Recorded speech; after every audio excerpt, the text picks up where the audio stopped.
Hey, welcome to the Gig Life podcast. I'm your host, Stevie Taylor. I hope you're doing all good. My guest today is Tully Ryan. Tully is a drummer from Sydney. He plays in Godtet. He plays in Hekka. He plays with Ngaiirie. That's just to name a few. Let's just rip straight in. Ladies and gentlemen, this is episode 139.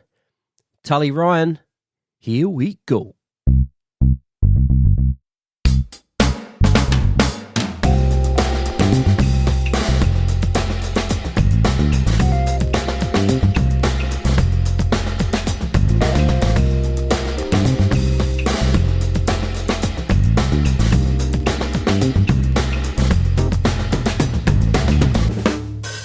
I think we're rolling. Tully Ryan, how you going, man? I'm going good, Stevie. Thank you very much for coming here. Awesome. So we're in Erskenville, Newtown. I was just saying when I got here, I haven't been out this way for a while, and lucky I don't drive a wide car, man, because it's parking's. Well, the best part is that when I late at night when I can't find a park, and I park on the corner and there's no stopping. And there's like people trying to get around the corner. Yep. And I put my hazards on, and they just it's too hard for them to get around, so they have to wait for me. I'm like, sorry. Yeah. But even like I've ended up getting a park around the corner, and I'm like looking at it, going, that's actually going to be quite hard to get out of. Yeah. You know, just in the straight line, there's no corner or anything. Yeah. So how long you been living out here? I have been in this house since 2019. And the house that I'm in is actually the house that my father and my auntie grew up in. Really? So yeah, right. My grandmother and grandfather bought this house in the 50s. And Pop passed away years and years ago. Nan passed away a couple of years ago.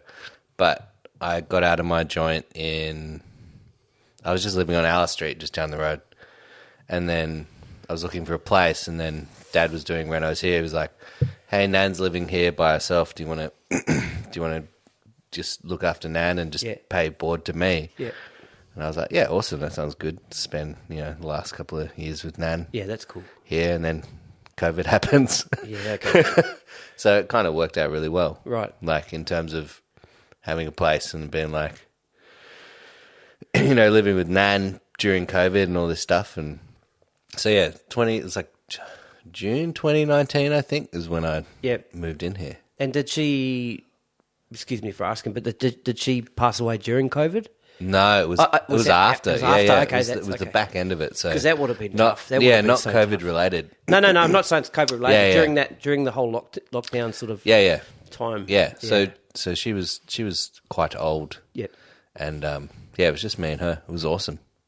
It was Cool. good. Is she a muso? No, she wasn't. No. Loved music though. Yeah. Quite often. I mean, I think especially when it was, that lockdown time, I'd be teaching online for most days upstairs, and then I'd kind of come down and cook dinner, and then just put. We didn't have the sound system at that point, but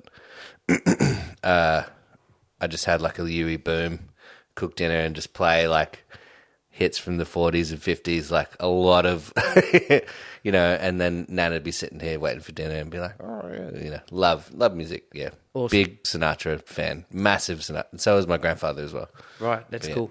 Did you have the drum set up in the lounge here? Or? Oh, no. They were definitely upstairs. There's a couple of sets of drums here in this lounge. Oh, yeah. Well, yeah, this is, because I used to have this kit, this like Sakai kit. There's a story behind buying this kit, because I remember when Andy Gander first came back to Sydney, and James Waples and Paul Derricott had their studio in, was it on Victoria Road? It was in Balmain or something, studio and permanent. And then Andy was doing lessons out of there. And Andy was telling me about Sakai, and he was like, "Oh, it's the old manufacturers of Yamaha. I think that's the thing, or whatever." And then, what was the percussion co-op on Enmore Road? Drums and percussion. Is that what it's called? Drummers drums percussion co-op. Damo? Yeah. Damo? Yeah, Damo. Yeah, yep. And they had this kit Right. in there. I was like, oh, it'd be cool to have. I thought I'd seen it before. Yeah. Really? Because there's not too many of these around. Because it was like, I mean, that would have been. I wasn't living here at that point, so it was like years and years ago. Yep. But that would have been sitting in the window. I was like, oh man, that looks cool. Because at that point, I was like, I've been playing big kind of drums, and I wanted like a bebop-y sized kit, like bebop sizes. And this one's got the cradle, and it's a bit weird. It's a bit hard to play. But In what way? well, I think it's just the size of the bass yeah, drum? the kick with the cradle is a bit hard if you don't have like, I don't know, it can just be a bit funny, a bit awkward. Right. But it sounds awesome. Yep. Like, and it's cool for a little practice kit. But this was definitely upstairs, and Nan would be like, "Are you practicing drums?" I was like, "Yeah, that's right." Yeah. So what wood's that made out of? I have no idea. Okay. I actually have no idea. Sounds good though. Yeah, no, that's cool. Yeah, I mean that's just like a cannon. I mean, I remember seeing that, and I was like, oh, you remember seeing like Steve Jordan, how he used to have the two kits set up next to each other. Yep. And it was like, what he used to play Yammy, like Yamaha, Yammy with John Mayer. It was like that really long cannon kick drum. I was like, fuck, it looks like that. And it kind of sounds like it's real like doofy and cool, and like doom. But yeah, and it's a bit of a hybrid because I've got that Manu Katché piccolo and that pearl thing. But yeah, I've got the set of the Ludwig Beats drums. Small, cheap things. Really cheap. Oh, gee, that kick drum's a cannon. Yeah, I always wanted those too. I think that was like I couldn't quite afford that, and this was like kind of discounted at that joint, and I was like, oh, cool, I'll go for that. But yeah, it served me well. Yeah. I've never really used it on a gig. I just used it as a practice kit, which is cool. That's cool. Have you always sort of lived in the West? I have for the last, like 10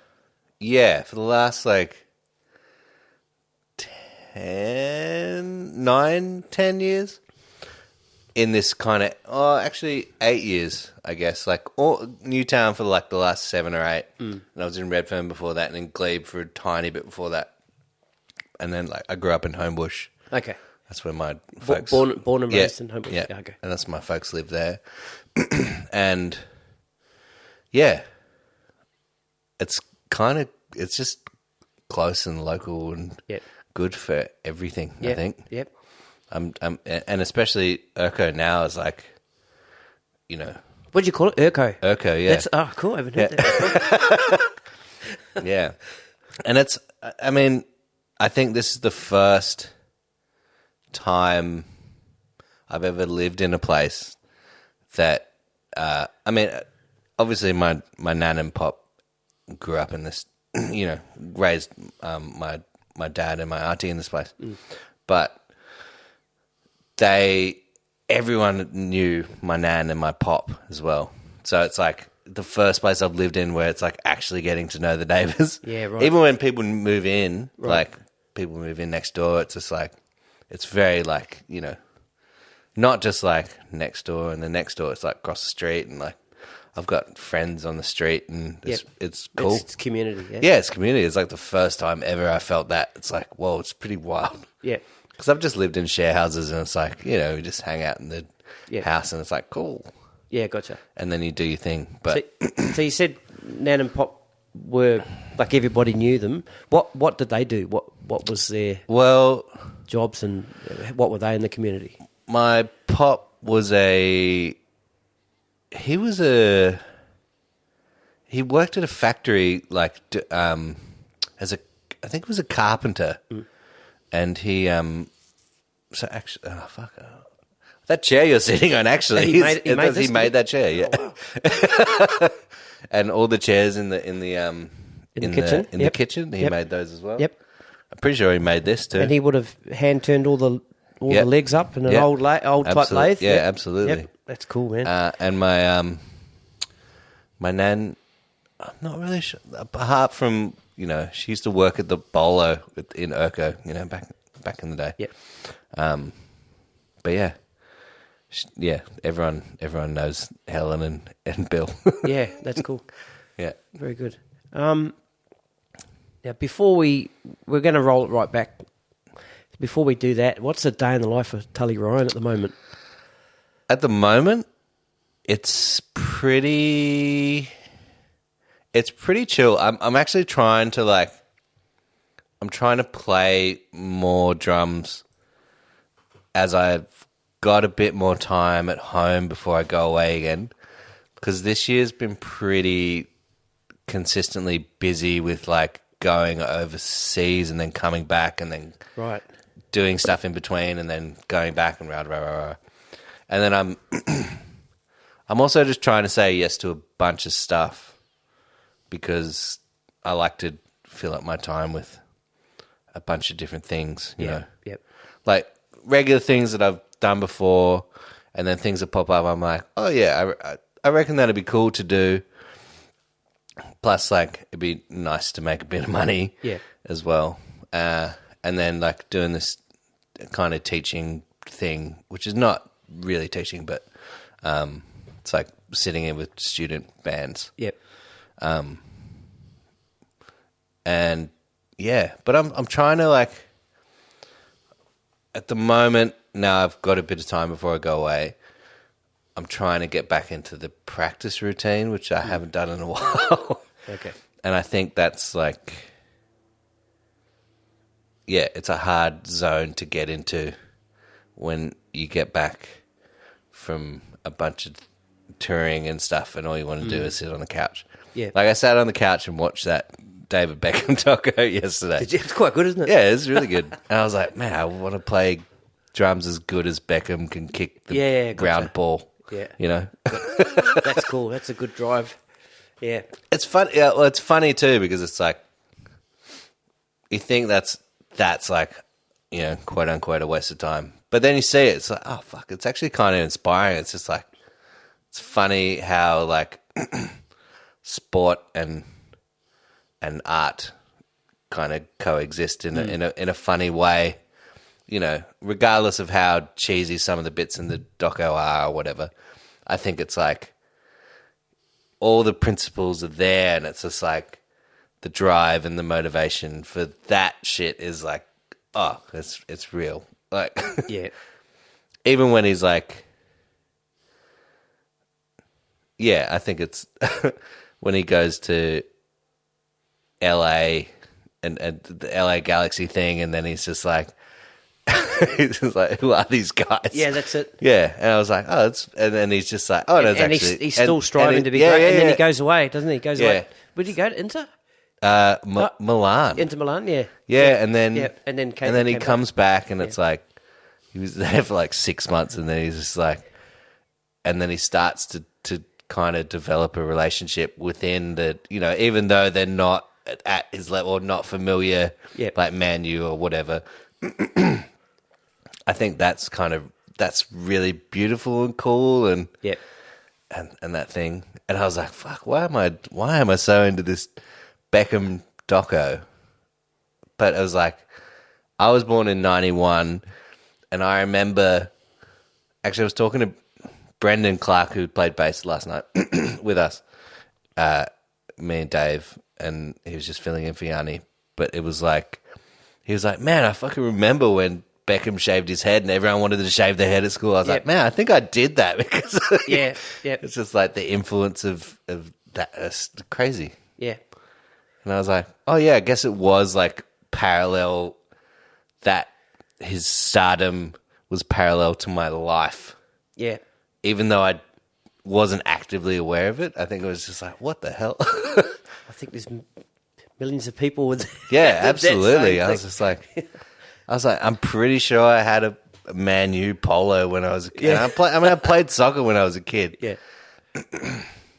But I think I think my favorite bits about the doco were the bits of Eric Cantona. He's just such a badass. Have you seen that Man United doco when it was obviously been written by Cantona, because he's got this whole theatrical thing. He's doing his bit on a stage, telling a story, real close-ups of him, and he's got that that sort of snarl, and it's check it out. So I think it was on Netflix. Yeah, man. Okay, I have to see it. But he's a character, Cantona. Oh man, he's a straight up killer. Like I think I was talking to Dave, who was doing the gig with last night, and his guilty pleasure is 80s, 90s soccer. That's his shit. And he was just we were just talking about Cantona and just how profound he is, but just so he just doesn't give a fuck. It's awesome. Yeah. And then I was just looking at his Wikipedia. I was like, man, this motherfucker's been in so many films. Check his filmography. It's been in all these films since 95 or something. I was like, oh, that's mad. Yeah. And they ask him in this documentary, do you have any, because there's that infamous flying kick. Oh, the flying kick. Yeah. And they said to him, do you have any regrets about that? And he goes, yep. Yeah. That he didn't kick him harder. Yeah. Because, there's that clip of that that fly kick in the crowd. And then there's a bit after where he's he does the press conference, and it's he says something about the seagulls, and it's what the fuck are you on about? I was like, that's awesome. Yeah, that's awesome. Switched it off. Yeah. All right, man, let's roll it right back and try and find out where this whole music sort of thing kicked off for you, and, sort of then wind it back up. Yeah. So you said your Nan and Pop weren't musical, but what about your mum and dad? Mum, not musical at all. Neither is Dad, but Dad's a massive music lover. Loves music to bits and has every record. He still goes to gigs, hipper gigs than I go to, hip to shit. Really? He was sent me this ticket for this South by thing on Saturday because him and Mum are going to Melbourne. And he was like, oh, do you want to go? And he was like, oh, there's this Japanese punk band that I really wanted to see. I was like, I've never heard of them. I think I've seen the name. I was like, okay, yeah, cool. He's super across everything. Yep. Big influence, massive record collection. It's just can play a bit of guitar, can sing. Apparently, never heard him. Right. But just big music lover, frother. Right.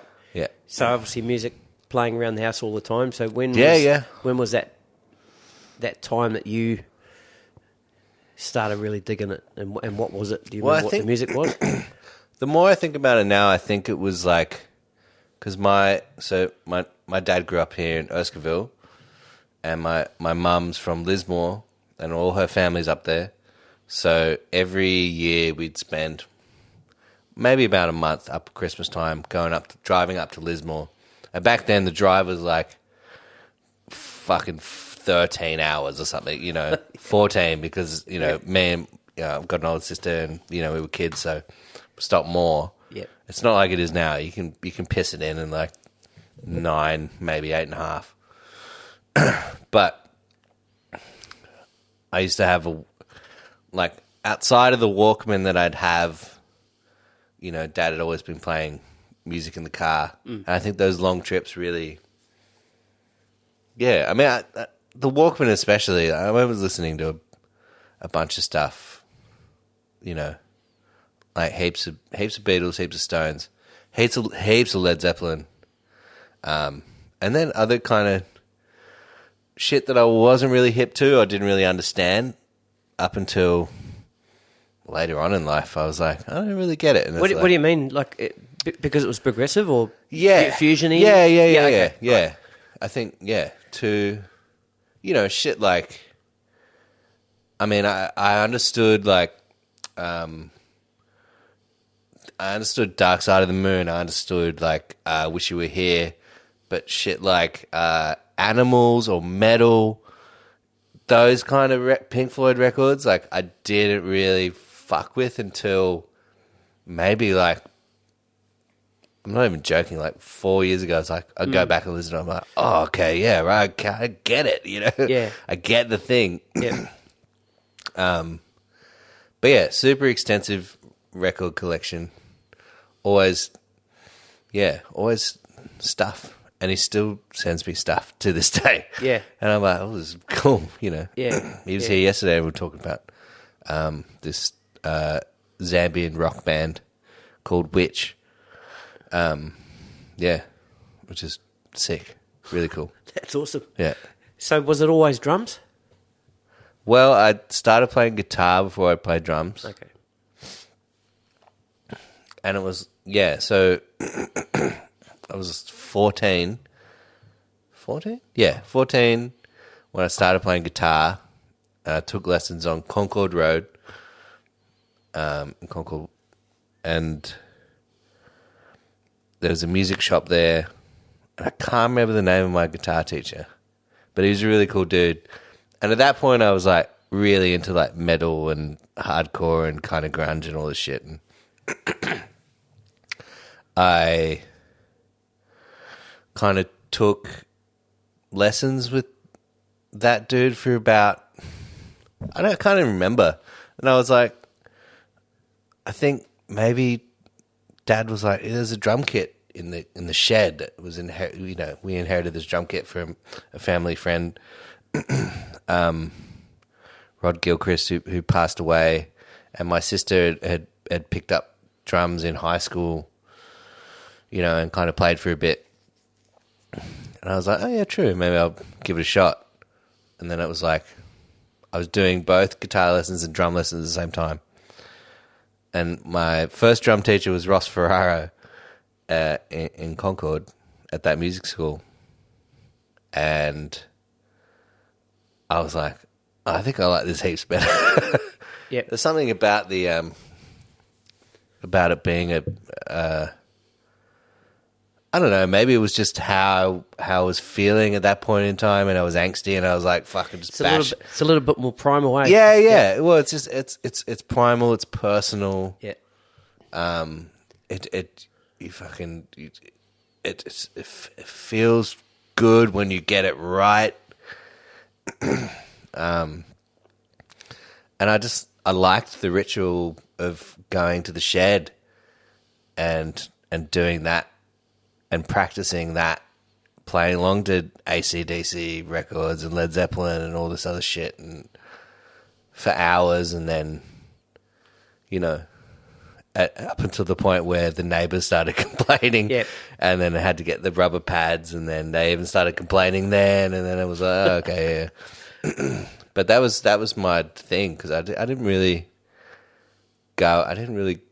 I had friends like in high school, but didn't really go out that much. Like that was my shit. Like practicing drums, up until the point of like meeting my best friend in high school, Andrew Ricord, Red, who came over one day and was like, didn't know I played drums and heard me play drums. Like, oh, dude, do you want to be in this band that I'm doing at this thing called School of Rock in St. Peter's? And I was like, oh, yeah, totally. That sounds cool. Anyway, joined a band and then started doing covers and stuff and that. And yeah, it was mad. So good. What kind of music was that covers band? At that point, it was like, so it was me on drums and Red on vocals, and he actually played sax for one song. I can't fucking remember what it was. And then Marley Proud was playing bass, and I haven't seen Marley in a long time. And my other really good mate, who I'm still friends with now, Johnny in Glezos, was playing guitar, and we were doing like, I think we did like TVI, like Radio Birdman, Basket Case by Green Day, into Jaded by Green Day, into Smells Like Teen Spirit, into something else. Was this a medley? Well, no, it was just that was the set yeah, list. the Green Day, the two Green Day tunes were, Yeah, okay. But that was kind of like, I think it was 4 songs. I can't remember what else. I do remember doing TVI and Teen Spirit, and I'd spray. Well, it wasn't even spray paint. I don't even was. It was like temporary hair when I had hair, which was a long time ago. And it's like temporary hairspray, and I painted it blue or whatever, spray paint, whatever. And it was at the Annandale, and Bonnie Kay ran it, and Carlos Aduru was a mentor there. Tim Koenig was a mentor there. Pat Torres, Imran Shahid, Ash Rothschild. Who else? Andy Clockwise. Yeah, so that was like when I was 14, 15. And they used to, so it was semester run. And they just had a bunch of band, like put kids into bands. Sometimes like kids from high school would sign up together, or you just get put in a pool and it's just like, all right, you go with you. So it's much like at JMC where it's like, you play drums, you play bass, blah, blah, blah, and then figure it out. But yeah, it was cool. And that was the start of me playing in bands. And it was mad. And yeah, that was when the Annandale was the Annandale, sticky floors and fucking gnarly. I played on that stage a few times. It was awesome. It was the best. Yep. So good. Yeah, I really, it's a shame what happened to that venue, but yeah, it is. It was cool to be able to do that at that, so young. And those School of Rock gigs went off too. It was like all the kids, like, because kids from, I went to Homebush Boys and so did Red, and Johnny was from Reevesby, and Marley was like from Glebe, and there was like Black Wattle kids and Balmain kids and all these, it was a cool thing. It's just, yeah. And it was all good, friendly vibes? No, yeah. Never drama set? That's good, eh? No, it was bad. Yeah. Especially when you got so many coming from different Yeah, areas. and it was like, there were, all the other bands too kind of had their own thing, so it wasn't like, some of them wrote originals, which we ended up doing at some point. We were called, I think we were called Distorted Silence. At the first, that was the name of the band, an awful band name. But that was the name of the band. I can't remember what it was called at the first gig. It might have been that, I'm not sure. There's probably a poster floating around somewhere in MySpace. MySpace, yeah. Nice. Yeah. Who were the drummers that you were? I mean, obviously you've said Bonham. Oh, you were going. You're playing Zeppelin. You're playing Beatles. Yeah. Were those the guys that you were sort of solely focusing on, or was it a case of? Because I know for me early on it was like I was listening to, players like Weckel and Collier and stuff. I could never ever play that stuff at that stage. So I had my my sort of level that I thought drummers. So who were yours? Well, I think like the main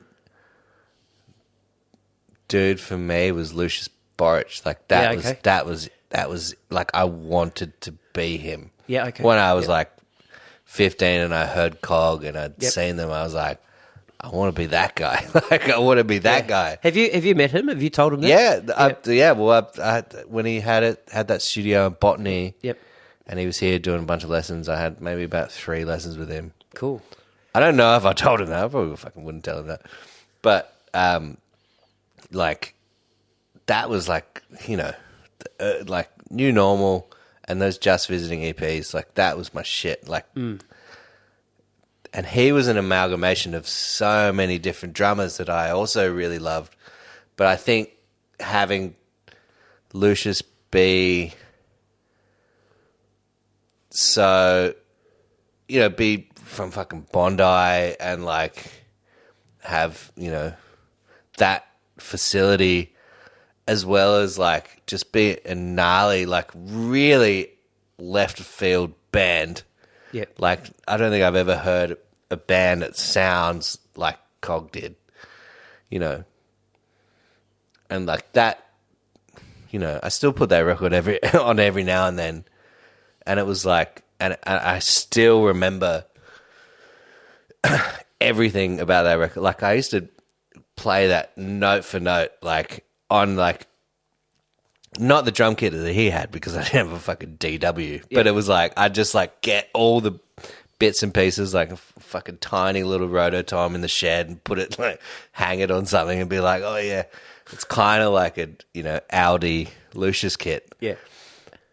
And I used to play that record back to front. And it's funny how much I remember it now. Like, remember of that, the drumming of that. I was like, oh man, like I'd practice this so much. Yep. Not even practice it, but like loved it. Yep. Same with like Carnival as well. Like Sound Awake, that record. Like I practiced, not practiced again. I just played the shit out of it. I listened to it and I played along to it. Yep. And just figured stuff out. And I was like, oh man, like, I mean, Steve Judd, I love Steve. He's such a dude. And we've connected a little bit. Like, I met him once or twice, and every now and then we chat, and it's like, man, 15-year-old me would just be fucking flipping out. I was like, man, dude's so heavy and like such a big inspiration for me, and I love his playing. And same as when I met Lucius, like, whoa. But that, yeah, I think the Lucius thing was a really big one for me, because it was like taking all these bits and pieces, and it's just like, I know Lucius is a massive Zappa fan, and I know he loves Bonham and loves all this shit, and from Cog coming from Hanging Tree, where it was like very metal centric, to being this refined kind of prog band where it's like its own sound, and it's like really intricate, and it's like King Crimson-y or something, but it's like if King Crimson was from Bondi. And it's like, I really fuck with that, and I still do. And I'm just like really into the whole way that music was put together, and the way that the role that Lucius played in that, much like Stuart Copeland played in The Police, who also Lucius, I know, is a big fucking Copeland fan. Much like Bonham, it has his own voice. Much like Ringo has his own voice. Like all these like big players in all these bands, it's a big thing, and I think I've carried that on. For me, even like when I was super into Tool, I remember asking, like, I think I asked Carlos Adjura, because I had lessons with him after Ross, after I stopped going to that school, and I was like, how do you write drum part? And this was like in the living room of my mum and dad's place on Pomeroy Street in North Stratford. I was like, how do you write parts for songs that sound good? And I can't remember his answer, but it was like pretty profound. I remember being in the shower or something later. I was like, fuck, that's a weird question. And I was just like, more I think of it, it's like, I don't know, I guess it's just like you just do the thing for as long as you do, and you just you listen. The more shit you listen to, the more you figure out stuff, and rhythmically it kind of all comes together. And yeah, I don't know. Is that your approach now to parts, coming up with stuff? Yeah, I don't know. I listen to heaps of stuff now. Yeah. Probably heaps more eclectically and like just all over the shop than I did maybe say 2 years ago, because I've been obsessed with as you can see, I've been obsessed with buying records. Yeah, that's cool. And it's just like I like listening to heaps of stuff. And it's like, I think the buying records for me has been a good way of trying to teach my brain to shut off and enjoy, but also I was about to ask you, absorb the information. So what's your listening process? Do you put the record on to pick it apart, or are you just going to basically, like you said, lie on the couch, close your eyes and listen? Or is it a bit of both? Sometimes you can't help it, eh? Yeah, it's because it's a bit of everything, because like sometimes I'll go digging for a record that's like, I want to try and find this fucking record, and sometimes I won't find it, and then sometimes I will be like, oh my god, what the fuck? I bought this like Zam rock record by this band called Peace, called Black Power, and I found it in Wollongong of all places. It's like, what the fuck, man? Look at this. They had 3 copies. I was looking for this record for ages, and that was purely like a listening thing. Yeah. And because I've been like, well, every now and then I get asked by Milky, my mate Ian, who DJs and runs the Sundays at Hive Bar. He gets like 2 guest selectors every now and then to spin vinyl with him. And I did that last Sunday. And I was like, on Sunday morning, I was like picking out records. I was like, fuck, what's cool? So that's more like of like, what kind of works? Not like, it's like, what's the coolest shit that I really love? It's just like, because some of the coolest shit I really love is like, no one wants to fucking hear that. Like, as you can see, that Captain Beefheart record, like, there's no shit on that record that no one wants to hear any of that. It's like kind of almost unlistenable, but like hip. Yeah, gotcha. But yeah, it's like, but I think the like I was saying, with the New Normal, that Cog record, Sound Awake Carnival, where I was like sitting in the shed 15, 16, 17, whatever, playing through that whole thing without like skipping tracks. Yep. I think it's like forced listening to the record, which I really like to do now. And I like to, I love doing gigs, but I think I'd like to focus more on recording drums because it's fucking heaps harder. Yeah. But it's more rewarding because it's like you have a thing that's like, and I've been inspired by so many people and listening to records and being like, just listening for sounds and like space and things and all this sort of stuff. And it's it's been good. So I listen to records for a whole bunch of different reasons. Like, I've bought so many Max Roach records, and I'd really love to sit down and just like transcribe. I'm bad at fucking writing notes or transcribing. There's so many just solos on every single one of these Max records. I'm like, that'd be sick to learn. Yep. But it's just like, fuck, I just love listening to it. Yeah, no, gotcha. I don't really have the time to sit down and do that stuff. I'd love to. Yeah. But I just like it to exist and be a piece of art and be like, fuck, that's heavy. So when did that sort of Max Roach type music, that sort of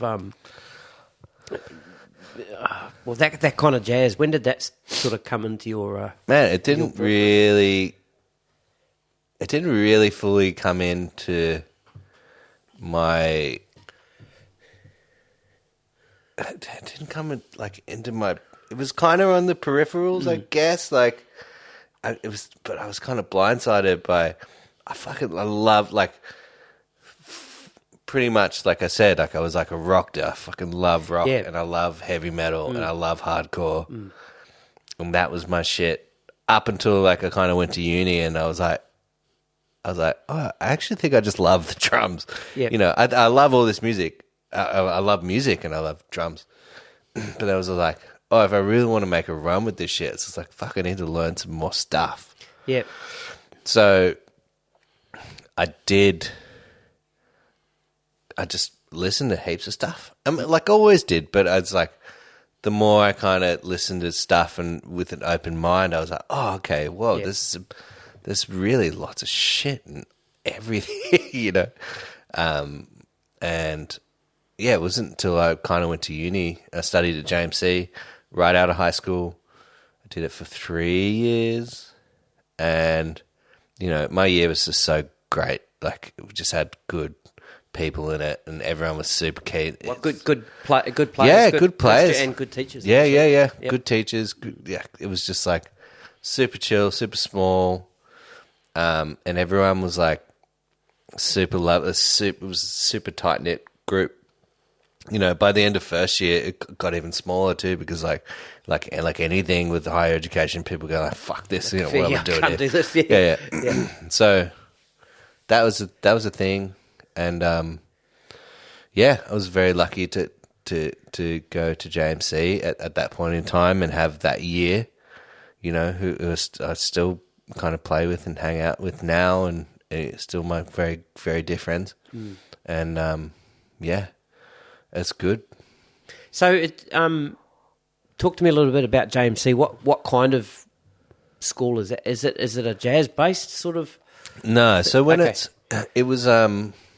so when I signed up for the Bachelor, it was a Bachelor of Popular Music and Performance, which, take that as whatever it is. I don't really know what that means. I haven't fucking used it since, obviously. So, but now it's something else. I can't remember. I don't even know what it is now. Yep. But it's they kind of run through different styles of music, and like it's a lot more songwriter focused now. So there's less players and there's more kind of songwriters, because everyone's got a laptop and fucking tools or Ableton or whatever, and they can just do their thing. So back when I was studying there, it was like there were more players, actually heaps of drummers in my year. Not many bass players. There were more keyboard players than bass players, which was funny. Bass players always seem to be the hardest to find at uni, at like a contemporary Hopefully course. they weren't all put off by the left hand of the keyboard. Yeah, fully. So, I think it was like by the end of, because I'm can't even remember. It was like I found out about JMC through my mate Johnny, who I was in my first band with, Distorted Silence, shout outs. And he was like, oh, I'm there. And he was a year above me. And he was like, it's cool. And they were doing kind of like it was like fucking 7 or 8 weeks, you do a performance night. So you do the thing, much like School of Rock, I guess. It'd be like themed, but it'd be like, okay, we're doing blues, or we're doing Stax, Motown, we're doing fucking Beatles, we're doing Bowie, we're doing whatever. And then at some point it would be like, okay, now write an original, as a band. And kind of did that stuff. And that was, I think, when that became more of a focus and people were like, oh, fuck, some of the shit that these students are putting out is actually kind of good. It's got legs. Like, why don't we make that a whole separate course? And then that kind of became the songwriting thing, Yeah. That's cool. So, are you getting a lot of producer types going to JMC now? Yes. Yeah. So there's a part of the course that's So it's basically production. Yeah, basically. So I guess I don't know much about the songwriting course, but there is like the producer. It's somehow tied in with each other. So there'll be people making beats and stuff, but there'll also be people like doing singer-songwriter stuff, and it's kind of a hodgepodge. Yeah, okay.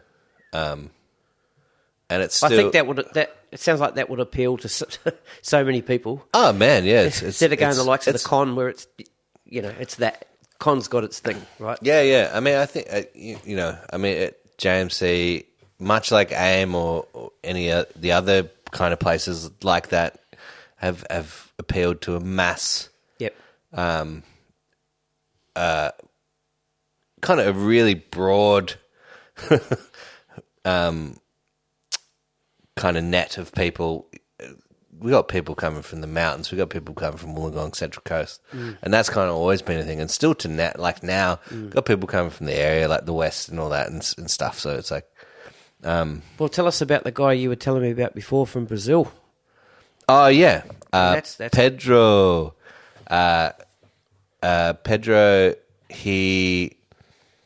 I can't remember where he's grown up in Brazil, but I think he must be 23 now.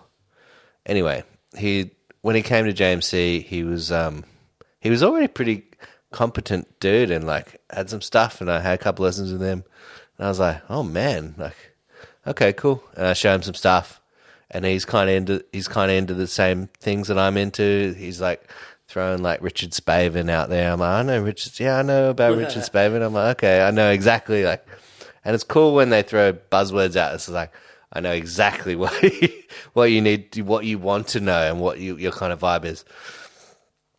And he'd never moved out of, he'd never been out of Brazil before. This is the first time he moved here cold from Brazil straight to like Maruba, I think. And then immediately, like within 2 weeks, he just like found a teaching job. He's working another job. He's studying. I was like, fucking hell. It's like awesome. Yeah. And yeah, he's still now, and this is like last year I met him. He'd be trimester 4 now or something. I'm not sure, but he's a little badass, and he's just like shedding all the time. I see videos like late at night when I'm just like going to bed. It's just like, oh yeah, Pedro put up a story of him just like shedding some shit, and he sounds heaps better than he did like 2 days ago. I was like, oh, wow. That's awesome. That's cool. Yeah. Yeah. I lost my train of thought then. So is he gigging? Is he out playing in bands? Yeah, he has been. He has been doing a bunch of things. I saw him the other day, and we haven't really seen each other in a while because I've been away. But I've been meaning to catch up with him and see how he's going. But he has been super proactive and playing with people. Because I just said to him, I was like, man, like all you need to do, like, you know, don't even worry about. Don't even need to study. You don't even need anywhere. Just get out there, play. That's it. You know, all you need is a space to play. James has got that. That's awesome. And just get out there and just keep playing, keep getting your ass kicked, and be like, "Fuck, this sucks." And then at one point you'll be like, "Oh, this is awesome." Yeah. And then you'll be like, "This sucks." While we're on that, then the whole get out and play thing for younger musicians, what are the pathways like these days? Is there still places people can go, like these young kids can go to play? Yeah, I think. Well, I mean, I don't know. I mean, there's still the Monday Jam. That's always going to be a thing, you know. And there's still places that you can go and get up and play. I guess I don't really know. You know, there's always places to go and see people. Yeah. Like I still go see gigs. Like I'm going to go watch this jazz gig after this tonight down at the Botany View. Yeah. Because I just love seeing people play. Yeah. You know? That's almost better to me. That's almost better than playing. Yeah. Because it's just like I just get to just like have a beer and just like sit down and be like, "Fuck, this is good." But yeah, in terms of like what the jam community used to be, it's everyone's older, everyone's busier, and doing a lot more shit, so they probably don't have much time to jam. Yeah, I mean, it's not 2008 at the Mac, you know,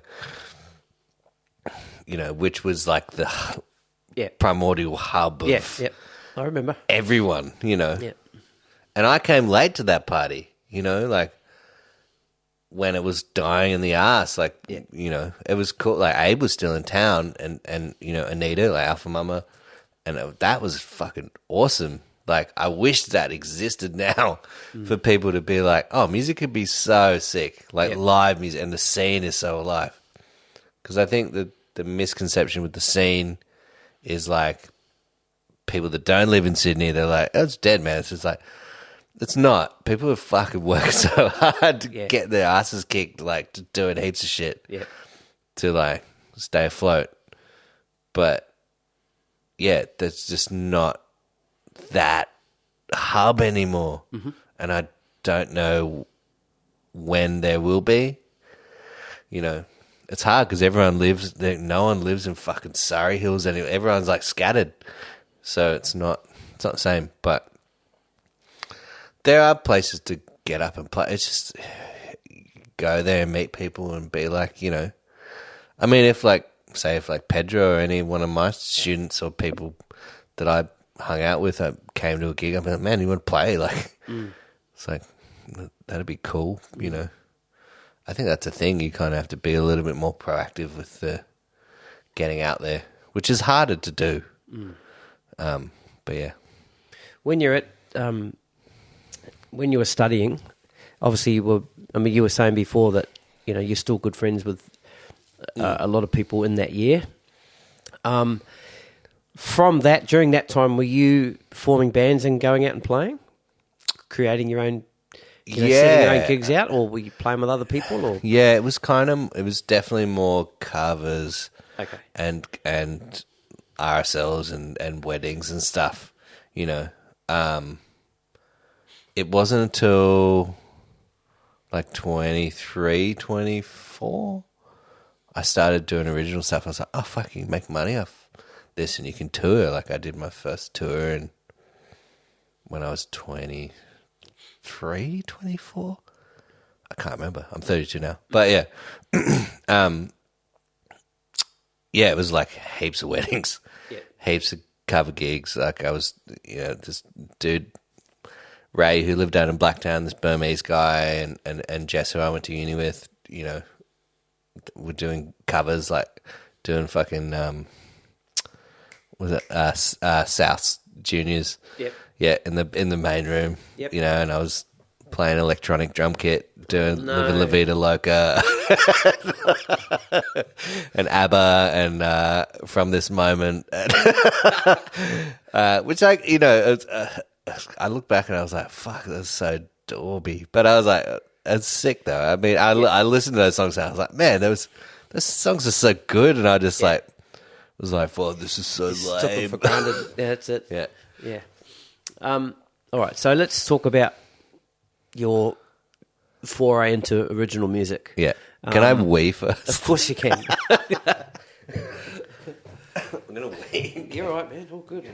Sweet as. And we're back. So when did you mentioned before about you discovered original music and that you can make money out of that. So tell us what that first sort of band was, and what I'm kind of getting to is, the bands you're playing with now, Godtet and Hekka, and that's sort of that's fantastic, pinnacle sort of stuff from what I've been listening to. So I'm very lucky to be able to. I was thinking about it last night too, because it was like, fuck. I mean, yeah, this is like with Dave from Godtet and Brendan Clark, amazing bass player, who I don't get to play with Brendan very often. And, it was just this random gig at a brewery in Redfern. And it was just, at the best of times, Godtet or any Godtet adjacent Godriguez thing, just don't talk about what you're going to play. Yeah, it's the make stuff up club. Yep. Inventors Anonymous, as Brendan called it. So it's amazing to be able to do that, and not only me being able to do that for consistently the last 7 years with Godtet and other things, but be able to do that coherently with other people that have done that as well, I think is like, because I feel like I live on kind of two sides of the spectrum, musically. Original music, the shit that's like very much down the line, and the shit that's very kind of open and very creative. And then sometimes I can meet in the middle with with an artist or a band leader. So someone like Ngaiirie or something, or is that more towards the... Yeah, with Ngaiirie, I think it's like she's able to, she puts a lot of trust in myself, not just myself, but, other people like Andrew Bruce, who's the MD with Ngaiirie and also plays in Godtet, to be able to kind of bring your own thing and not just be... I mean, you are a hired gun, but it's not just like, play this part, do this thing. It's like, oh, you got a little bit of wiggle room with, like, if you're hearing something, it's just like, oh, I think it'd be cool to do this, and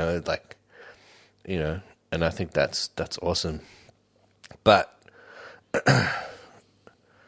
I think I think doing heaps of cover gigs and wedding gigs early on a lot of them when I was like, I quit my fucking cinema job when I was studying at uni because I was like, oh, I've got all these gigs. It's like, what the fuck am I doing? Sitting in projection. The best part of sitting in projection was like I get to control the CDs, just play whatever music I like. And then management would be like, yeah, what's this music? I was like, oh, well, that's a weird Peter Gabriel track that I thought was really cool. And and then starting to do original stuff and record with my friends at uni, Jess Dunbar and Matt Price. They both had original things, and we went to uni together. And Jess and Matt are together, and we're at that point too. So worked on her EP and then worked on Matt's EP. And then I was like, fuck, this recording thing's really hard. And I was like, I kind of want to do more of it. It's just like... What do you mean hard? It's a different part of the brain, everything's under the microscope. And it's like, you really need to fucking get the things right. And it's like... Do you remember what you were thinking going into it the first time? Like that first recording? Did you think, did you think you know what you were doing? Until you hear your drums in the playback and you go, oh. Yeah. And I don't know, like, I haven't listened to it at one of those EPs in a while. I should probably do that as a thing. But I remember, like, even before that, my dad's really good mate, Steph Miller, before I was in uni, I was like 16, I was playing with him doing original stuff. And it was kind of like folk rocky stuff. And I played on his album before I went to JMC. So that was the first thing I kind of played on. And I listened to that recently because Dad gave me the CD. It was just like, oh, I found a copy. And I was like, fuck, I can't put it in my car because the last CD I put in my car was a Hendrix CD and it wouldn't spit it out for like 6 months. And I was like, I don't want that to happen to this one. And it was like the BBC Sessions, like Hendrix CD. I was like, fuck, they got a really good version of Foxy Lady on there. I was like, oh man, I really want to hear that again. But I listened to that when my CD player worked in my car again and wouldn't suck up all my shit. And I was like, oh, it's actually not as bad as I thought because it was such a fucking long time ago. And it's like so much has happened between then. It's like, of course you'd go back and be like, oh, I wish I did this differently. It's like, oh man, it's like fucking 18 years ago. It's pretty wild. But it's a wild thing, recording. I think it's just like, you could always wish you'd do things better. Yeah. There's things that I wish I did better on the last bunch of records, But it's just like, it's fine. Yeah. Just have it exist, and if the people dig it, then fuck it, who cares? That's it. So, like I told you, like I messaged you the other day, I've been really going deep into the Godtet catalogue, and from that first record to Strings, which was the latest one, which was the live recording, right? Mm-hmm. And that was at Vivid 2020. Yeah, it was kind of like a Vivid cross something. Yep. Yeah, that was probably the best gigs I've done in my life. Yep. I remember. So it was split up into two sets. There was like the string set, which was the first set, and we did a Wednesday and a Thursday, I think. The strings set, which is the first set. And then we did a set with Julian Belbashir, Musa, Marlin, and Imad, who they kind of did like traditional African, their own thing. Yeah, I saw some short videos of that stuff. And we kind of played behind them. And I remember it was like the first night, it was like after one of the tunes, like me and Yanni, the bass player, kind of looked at each other and Yanni just mouths, "This is the best gig I've done in my life." I was like, me too, man. I was like, well, it's really heavy, and like Dave put a lot of fucking effort into that, like, and it was super sick. It was great. It was amazing, and everyone put so much effort into it. It was awesome. So that's sort of the earlier sort of, well, I mean, most of the albums, I suppose, like you said, it's that what did you call it? The something anonymous club? Inventors Anonymous. Yeah, Club? coined by Brendan Yeah. Clark. I like it. Inventors Anonymous. But obviously the strings thing, there's obviously written string parts. It has to be. Yeah, so I guess my question is, what's it like sort of playing that music within that construct though? Like, yeah, when you would have, because the last time I saw you play was at the Inner West Drum Fest. yeah, No, not the last one, the one before. yeah, Yep. yeah, with Dave and Yarn. Dave and Young, and I was sitting off, looking at the stage off to the left, and it started with Dave just went down and he turned some envelope filter on, just playing with Lego just down there. playing yeah. with Lego down there, and it just, and that was it. It was off. And it's a bit like, it's pretty much grip and rip, like, for the most part.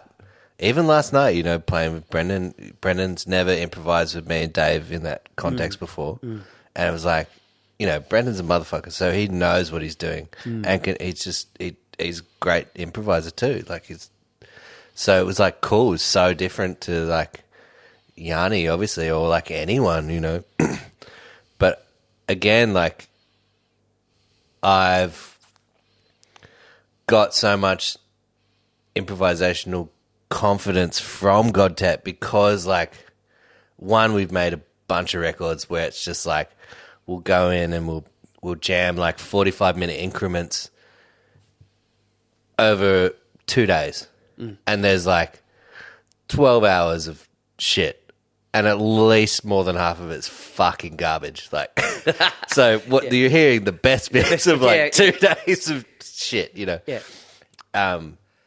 and it's just like it's pretty much like everyone. It's like it's a listening exercise. Like, and I mean that from the first Godtet record, that was like our kind of angsty. It's fucking loud. It's super noisy. Like, and busy. Yeah. Super busy, and it's just like now, as time has gone on, I think all of us are just like, no, we like the space, and we like kind of just playing really subtly, and and I think like for me, when I listen to, again, when I'm talking about listening to records, I'm like listening to like that latest Blake Mills record, Jelly Road, which Abe played on. Yep.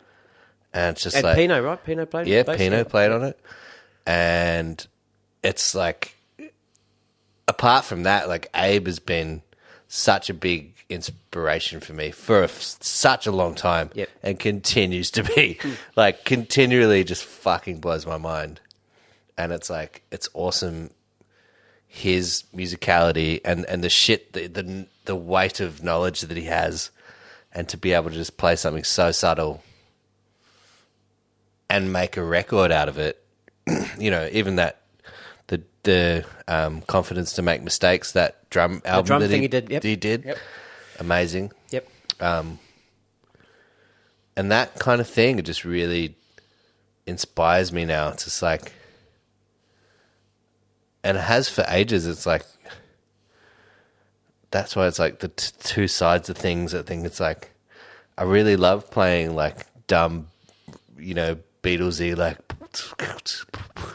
not dumb, but like just kind of boom splatty stuff, and but knowing I can do more, but not being able to do that, and the restraint of that as creatively, I think, is like a really cool thing.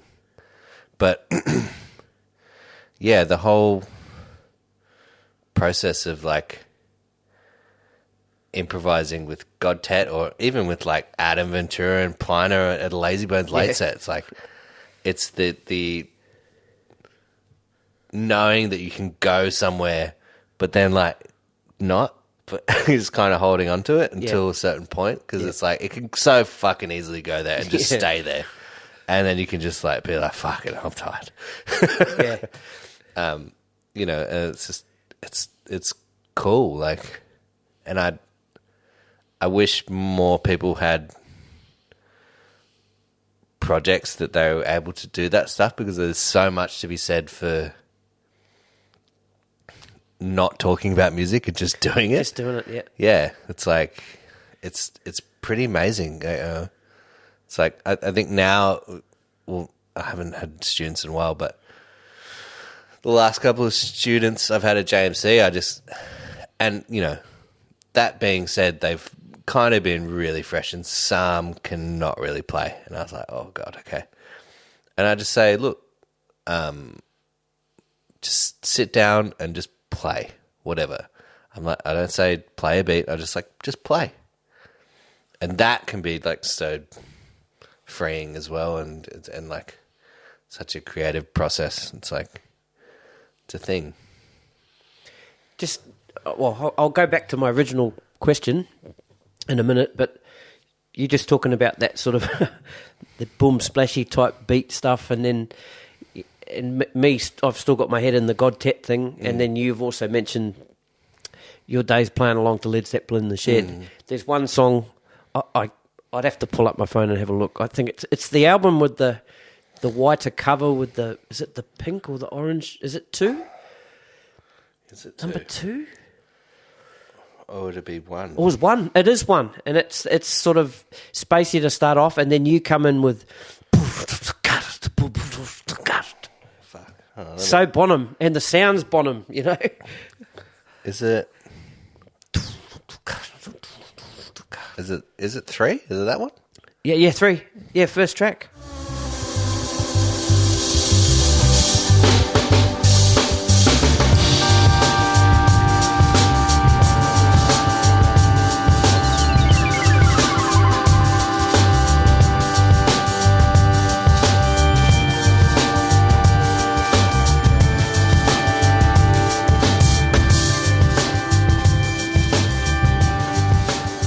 That's so funny you say Bonham. I think when it sounds. Yeah, no. Yeah, I mean, that what you're going? It does sound like Bonham, and I was like, you know, I think at that point I was really getting into like DJ Shadow and like that kind of shit. So right, and I think, I mean, there's a lot of.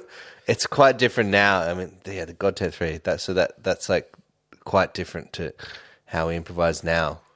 Because Dave's on a whole other trip, and like he's you know spent time in Africa and Morocco and doing that whole thing. So it's kind of less like beatsy now, yeah, and kind of more like textural. Gotcha. You know, I think it was like we always joke about the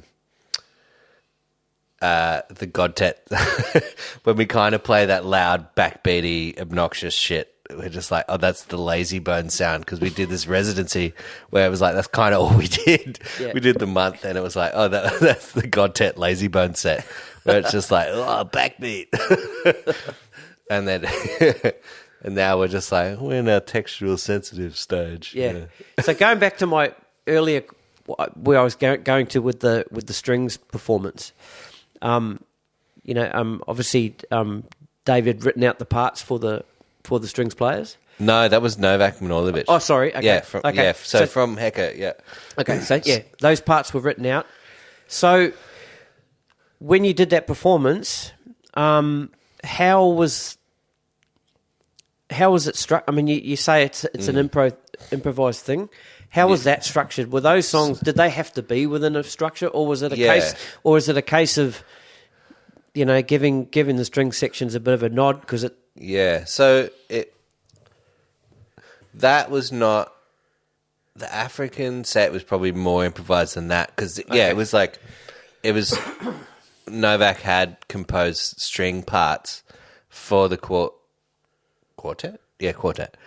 Was it? I can't remember now. I think so. Yeah. Yeah. And it was like kind of sections, but it was like, obviously Nov was like conducting the quartet as well as us. So, but we'd rehearsed twice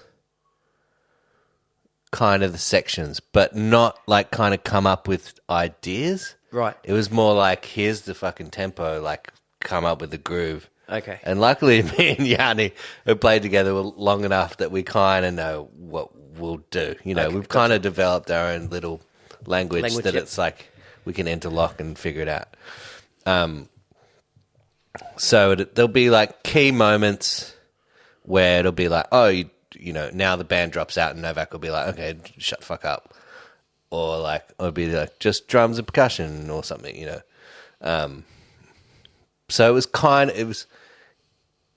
there was a bit of a roadmap. Gotcha. You know, but still all the bits in between the strings, like luckily with like, you know, if we kind of went in cold and did it, would have been a fucking disaster. But the hearing the strings a couple of times before and the melodies is like, oh, I kind of get the mood, you know, like kind of figure it out. So yeah, and thankfully it worked both nights and it wasn't a complete disaster, which is really funny too, because like we recorded both sets both nights, and initially we were like, oh, because I can't remember which one's on record now. I think it must be the first night. Strings. Yeah, I think the second night we were all like, that's heaps better. But then we listened back, like, actually the first night's kind of a bit more vibey. Are you going to release the other set as well, or not sure? Yeah, no, I don't think we will. Okay, I think cool. maybe at a later date. I don't know. Yeah. TBC. But yeah, it's a special one. And it's funny too, because like everyone, that was at a particular point where everyone was like ready to see live music again, and it meant a lot to a lot of people. It meant a lot to us. Like that gig still does. I think it's really cool. And like that was a bit of a lightning in a bottle moment. Like if we tried to fucking do it again, it wouldn't be the same. You know, it just wouldn't. You know. Yeah.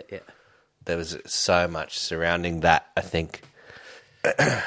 Yeah. That's cool. Now, Hekka. So Hekka's, from my ears, that sounds like it's a little bit more formed, right? Yeah. Yeah. I mean, on the latest record, yeah, definitely. Yeah. It's very much structured. But when we do it live, it's a little bit looser. We're kind of like segue into tunes, and you know, because it was a long time ago that we recorded that record too. Oh right, that was like 2022. It was the end of COVID, I think. 2021 maybe. But yeah, took a while for that record to come out. But it's yeah, and again Novak Manojlovic, who composed the string arrangements for the Godtet plus strings record live set. He pretty much wrote all the music. Yeah, the piano player, right? Yep. Yep. And Jacques, who's my housemate. Yep. He wrote one tune on the record as well. But yeah, that's very much more song, but tunes. Yeah, well, you can groove to them. Yeah, that's what I was listening to in the car. And yeah. Well, and that first song, there's that 2-bar, the drum fill break thing. Oh yeah, it's nuts. Yeah. Oh yeah. I think that's my fucking That's your thing. That's your part. Yeah, of that song. Yeah, the record. And it's so funny too, because there is that fucking one drum fill in that song. And every time I tried to do it live, I keep fucking it up. It's like, man, because every time I did it in the take, I nailed it. Yeah. And I try to do it live, and there's just something. I just keep fucking kooking it.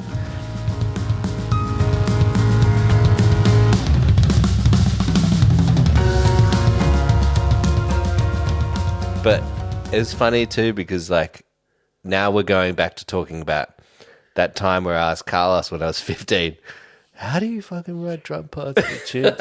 And I was like, I remembered specifically talking about Danny Carey drum parts for Tool. And now I'm like, man, am I just writing fucking Danny Carey drum parts in Hekka? I was like, Hekka's just become Tool. Because I like to make that kind of shit feel good. But also, you know, I was really getting into like Dan Weiss during lockdown. I don't know if he's New York. Jazz. Yeah. Yep. And his way of playing is like very, there's some hectic shit that he does. He has the snare sort of facing down. Yep. And he very much like. I was signed up to his Patreon, and I was checking heaps of shit out, and I was like, fuck, there's so much independent stuff, and on that first track, I'm kind of doing like this really kind of, I can't even fucking remember if I can play. We don't really play that song live, so it's like I was doing something, and I was like, it's almost like a Glenn Koch thing from Wilco as well, where it's like very much like kind of a lot of polyrhythms in it, and I was like, fuck, how did I come up with that? I was like, oh, that's a cool part. I was like, good on me. Good on me. Yeah. So, yeah, in a few years, excuse me, in a few years you'll get some young up and comer. They'll be transcribing that. Yeah. Hey, what do you reckon? I hope so. Yeah. And they'll be like, how did you? I was like, fuck, man, I haven't played this shit in ages. I can't even remember. How do you do that, Phil? I was like, oh, God. Yeah. It's like, so you also play with Ngaiirie. yes. Yep. So tell us how that sort of came about and where you're at with that.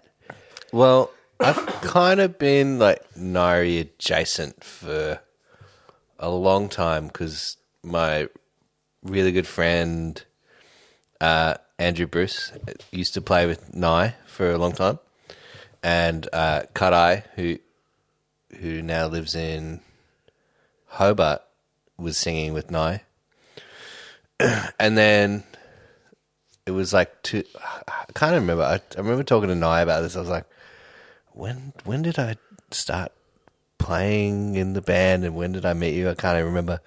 And I want to say 2017. That kind of makes sense. Because I remember doing like a show, and this is when Jack Britton was in the band. It was like me,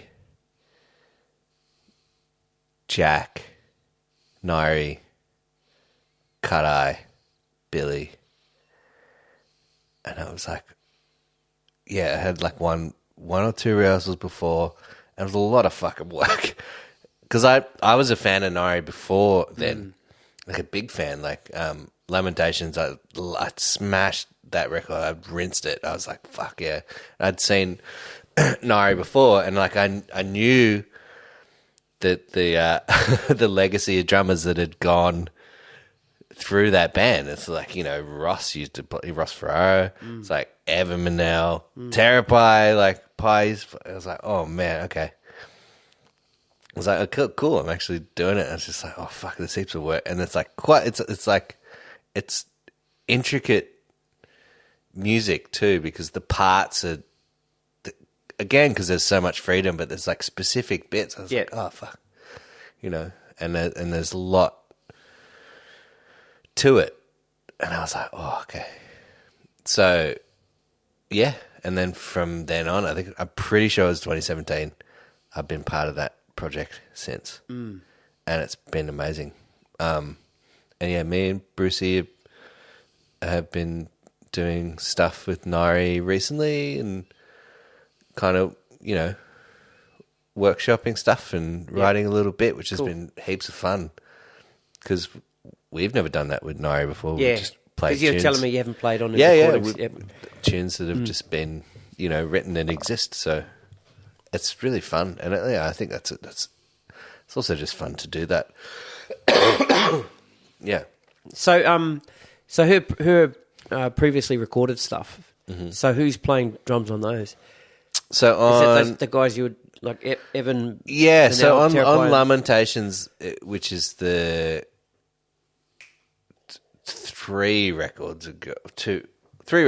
So there was Blastoma was the one after, and then 3. So yeah, 3 Blastoma, and then Lamentations was the one 3 records ago. Is that what you say? Ross Ferraro was on that, I'm pretty sure.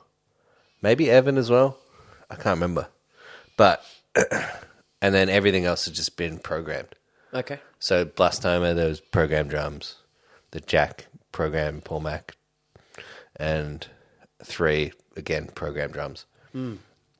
But yeah, I think she wants to try and implement live instruments for this next little thing, whatever it may be.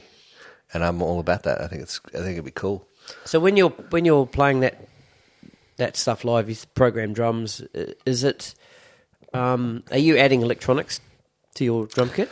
Yeah, and maybe loops and playing along to tracks. Yeah, I'm probably more when I first started. I was definitely doing that heaps more, like to get familiar with it. And that was kind of the show and the way the show was built and everything. Everyone was kind of running out of an SPD, which was like heaps of. I was familiar with that because there were a bunch of projects and bands that I was working with that like you just fucking run the track out of the SPD and run loops and samples and stuff. And like it's handy to have an SPD. I fucking hate the things because I'm so bad at them, and it's just another thing for me to worry about. And it's just like I wish that I did it more, that I could implement it, because there's some players that can fucking play, drums and SPD and make it kind of work. And I still haven't figured it out because it still feels like I'm just hitting a rubber pad and it's just like takes away from me actually playing the drums, which is like what I love to do. But now the show is like Brucey runs track and I play a couple of like just one shot things like SPD patterns.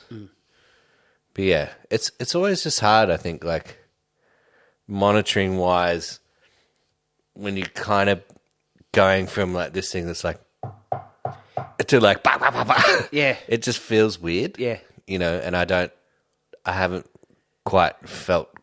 It's not against anyone. It's just like my own personal shit. You're also not getting that sort of the haptic feedback. Yeah, that you totally, get from a drum pounding in your chest. And exactly. It's not, and your stick sort of going, the stick with a little bit of give in the head. It's all of a sudden hitting a rubber pad and jarring your hand. But they are fucking handy to have when someone's like, "Hey man, do you have an SPD?" It's like, "Yeah, sure I do." I found a video today, it's Salt featuring Odette when you're playing on, and it's just you're just playing SPD on that. You've got it looks like you've got a kick drum in front of you, but it sounds like it's triggered maybe, or you're playing a pad or something. I can't even remember if I fucking used that. Yeah. But that kind of, if I was just playing SPD and that kind of stuff, that's great. Yeah. I remember seeing James Blake at Splendor, and the drummer just had like, I think it was like an SPD and like just a bunch of cymbals, and I was like, that's a fucking good setup because it just makes sense, But when you see like all the big touring stadium, bands like with all the gospel guys, and they've got like fucking 2 SPDs and they're playing trap shit. I was like, oh man, it's just like they make that shit sound so good. Yeah. I was like, I just can't do that. Yeah. I mean, that's their lane, right? You've got your lane, so you don't need to muddy the waters. I just like to play drums. Yeah, that's it. But yeah, it's definitely a good thing to have. And I really wish I was more tech savvy. I'm just not I'm not that great at it. Because wouldn't you think that would sort of add another element? Oh, I suppose with Dave and Yanni with their sort of Lego sets, they can pull that stuff off. You don't need to add to that. Yeah, sorry, what's the name of the piano player? Guitar? Andrew Bruce. Yeah. I suppose you don't want to sort of muddy their waters. Just play your. Well, yeah, I think that's the thing too. It's just like, especially even now when I'm recording, like I don't want to hit a ride or a crash. That takes up so much space sonically. Yep. It's like when you listen to any of those Beatles records, like. Fuck, it's Ringo. Like he doesn't hit the crash that much, but when he does, he like really makes it. It's like a statement. Yep. Anything like that is like a thing, and it's like it's a big deal. But it's like it's a choice. It's not out of habit. Yeah. And it's like I really like that. Like when it's just like all about the drums, and it's just like, oh, cool, that's a statement. It's just like it's cool. But yeah, I find it. Using like kind of more staccato, kind of, I don't want to say earthy, but I guess earthy sounds or whatever. But when it's just the drums by itself, and then when you have someone like Dave who's got the fucking Starship Enterprise pedal board, and he can just make some kooky ass sounds, it's like, oh man, you don't need to add to that. Yeah, it's just like you just do, you can do some textural stuff underneath that, but like add, underneath it. I think that's a cool thing. Yeah, you've got your own style. You've got your own. Or what I'm getting to here is if you had like even a still shot, a silhouette of you, then nobody knew it was you. They'd look at that silhouette and they know it's you by the way your body is sitting. You've got like a bit of a slouch on you, and you play with your head sort of tilted. Yeah, I don't know. I really don't know. I think I've been trying to figure that out. Yeah, I remember someone said that to me recently. And I think it was my mum. Yeah. Because my mum, she doesn't come to gigs very often, and she'd come to the last 2 gigs I've done at the Union. And she was like, oh, well, you turn your head to the side. And I think that's a listening thing. I think that's for my ear. Okay. Like, I think, I don't know, I could be completely making this up. Yeah. But I think maybe that's like to somehow listen harder. Okay. Maybe it's an insecurity. It could be fucking either one of those things. I just don't want anyone to look at me. What I'm getting to there is, are you feeling any sort of impact on your body by doing that? Actually, this is. You know what my dad brought me yesterday? Oh, shit. The Anatomy of Drumming. No way. He's like, I got this book by John Lamb, Anatomy of Drumming. Move better, feel better, play better. I don't know if he's trying to tell me something. So maybe he's seen what I saw. Yep. Yeah. Little John Roberts, Thomas Pridgeon, Jar, Chris Dave, Clayton Cameron. They all said good things about it. So when I'm on a plane next, I reckon I'm going to read that. Yeah. I mean, you've got the first drummer that comes to mind there, Dave Elitch. Like he's all about posture and ergonomics and all that sort of stuff. And there was a drum teacher that I went to once. I only had 2 lessons with him, but one thing that I really took away from him was sort of a symmetrical motion in playing, right? Yeah. And I'm a little bit like that. I mean, I've got a bad back because I sort of slouched a little bit, and but yeah, you've got your thing, and that's your thing. Yeah. But I mean, and being 32 years old, maybe you're not feeling it yet, but you're going to get to a stage. Oh man, once you hit your 40s, I felt a lot of things. Yeah, but I think that thing is going to fucking kick me in the ass one day. Yeah. But it's funny too because like when I'd sit down at the kit, like say fucking earlier today, I was sitting down just fucking around or whatever. And I was like, I don't do that. I don't do that slouchy thing. I'm quite like... You're up? I'm up. But I think it's just a performance thing. Performance thing? Okay. Yeah, which is like still bad because I do play a lot in front of people, I guess. But it's like... Yeah, and I remember being like... Went through a phase of like trying to figure out where I want my stool to sit. Yeah. Whether I want to sit low or sit high. And it's like, everyone's got their own thing, you know. Yeah. Everyone's built differently. So I think I sit kind of at a good spot and kind of have my shit set high now too. So, because I like being surrounded by the drum kit. I don't like being on top of it, which is it's weird. I like the things being there. Yeah. Like fucking when Vinny Collier used to sit real low. Yeah. Speaking of Vinny, I just saw this little short that came up on YouTube the other day. Like this is when he was playing with Sting. Yeah. And they sort of interviewed Vinny afterwards, interviewed Sting a little bit at the start, but then they talked about his tech. And they're asking about, how Vinny sort of sets his drums up.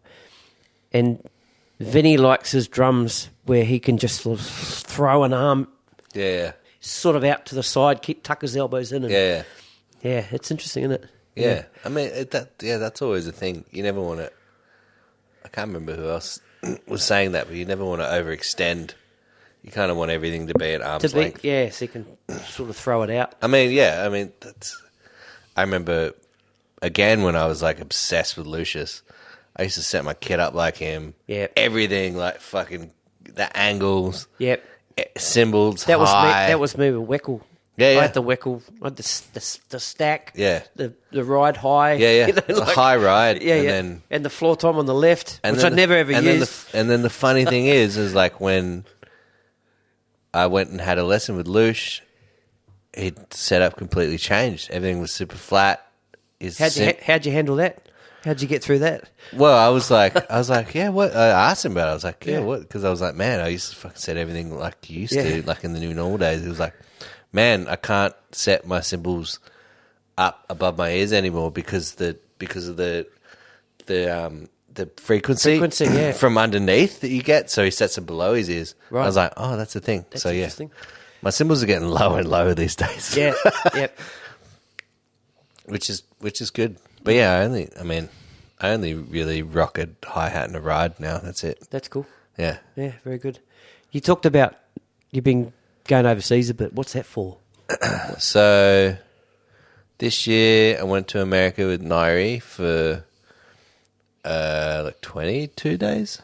And that was like doing it was a government grant funded thing. I can't remember what it was called, but that was awesome. We went everywhere. We went like Billings, Montana, Lafayette, Louisiana, Iowa, Illinois, Frederick, Maryland, Baltimore, Woodstock, Georgia, Atlanta, and then home.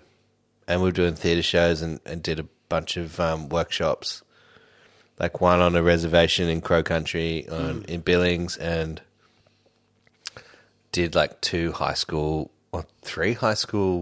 workshops in American high schools, which is cool. It's kind of like this. Yeah, right, that's cool. But you kind of play a tune and, you know, and the kids are like a bit sheepish at first, and it was like... But yeah, just doing a bunch of shows there, and then like Harvey Sutherland, who's another artist who's based in Melbourne that I play with a lot. Went to Albania with him for a festival, and Scandinavia, went to Copenhagen and Oslo, and went to LA with him, and then yeah, it's just been heaps of touring with that. Both Ngaiirie and Harvey just keep me so busy. That's good, man. That's really good. And any trips planned?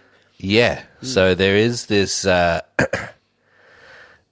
trip to Japan on the 10th of November with this Japanese guitarist named Cha, who I got called for this tour. It's like, I think it's about 8 or 9 shows, but I'm there for about a month and a bit. So, yeah, that's a cool thing. And I've never been to Japan before. So do you know the guy? Do you know who you're going with? Wow, I've met him on Zoom, and I've met his manager. He's super cool. He's really, really cool. Excellent. But he was like very big in the 70s, kind of around in the 70s, but is very, very big in Japan. And you know, there's videos of him and like Steve Lukather jamming, and yeah, it's cool. It's like kind of blues rock fusion guitarist guy.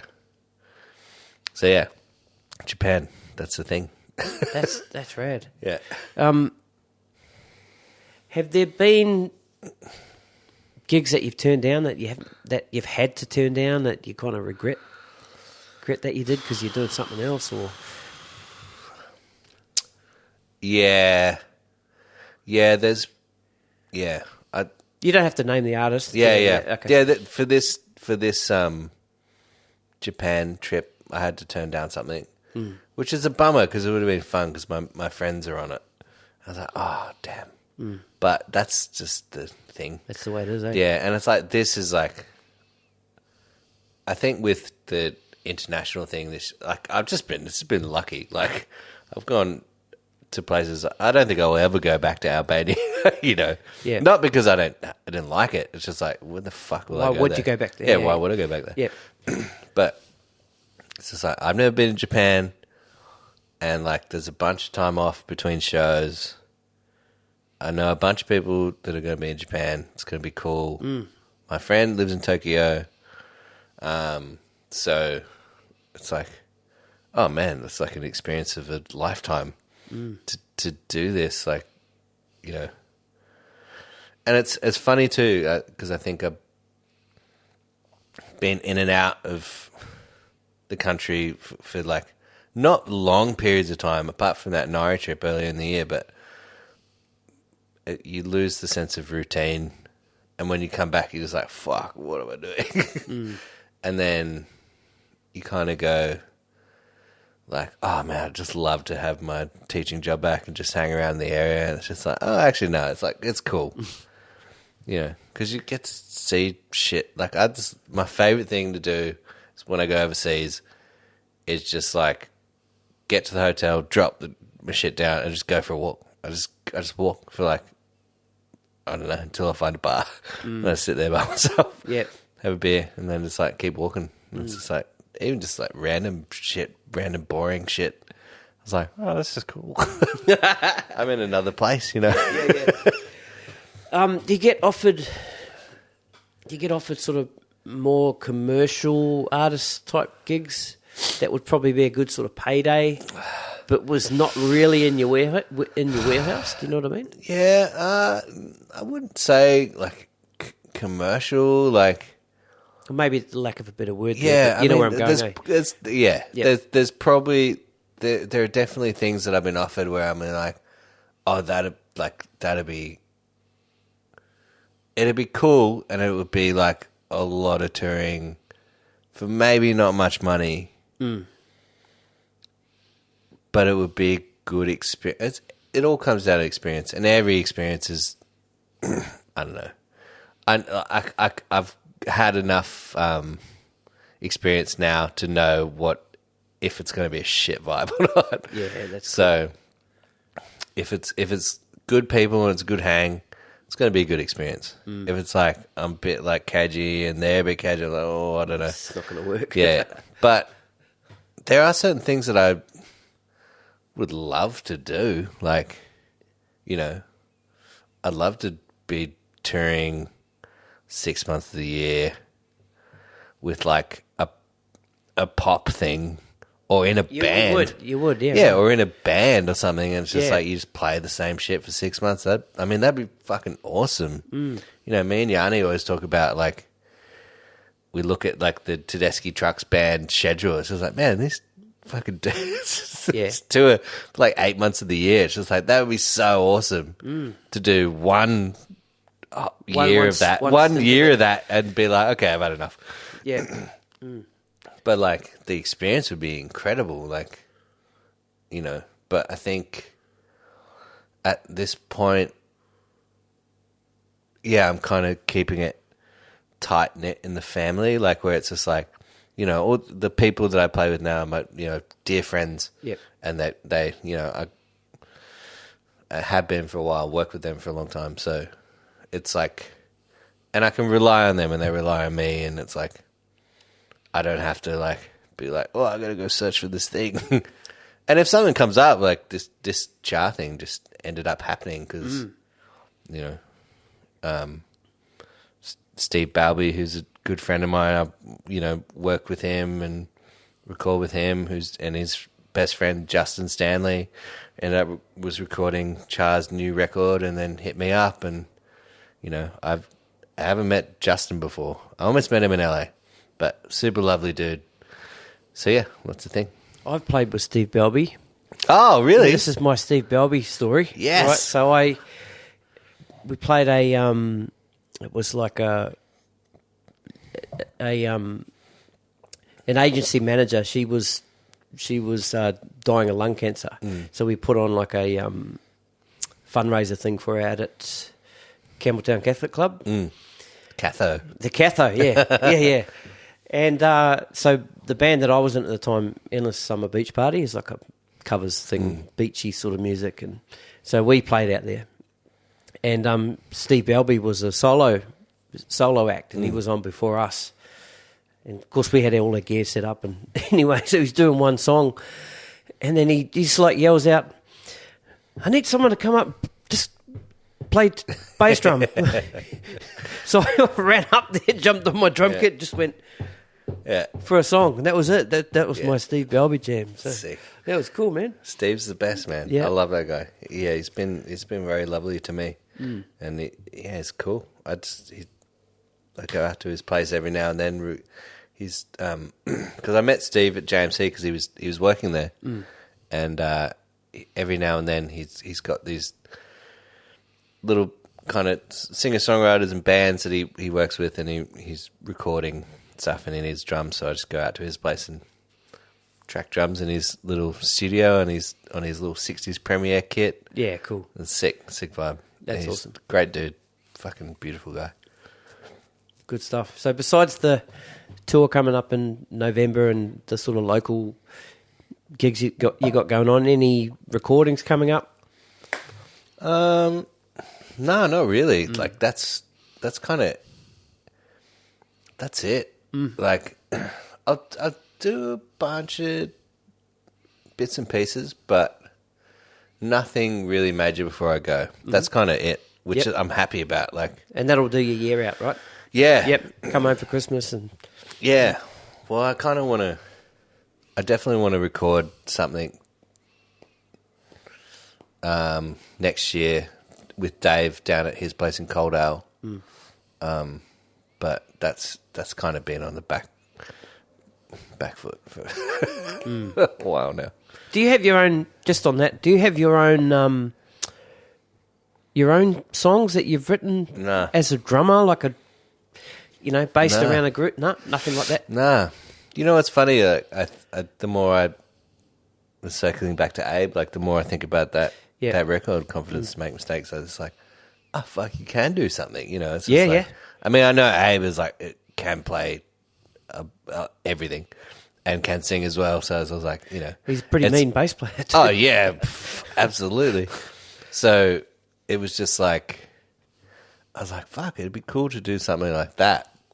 But I've had ideas of what I wanted to do, but I think the only way it's going to happen is if I don't think about it and just go in and do something and make something of it. Yep. And just see what sticks. I think that's the thing. But very good. Yeah, I had Abe on the podcast. Yeah. I don't know if you heard it, but it was the Christmas before COVID when he came out here, and he was staying with his dad, Victor.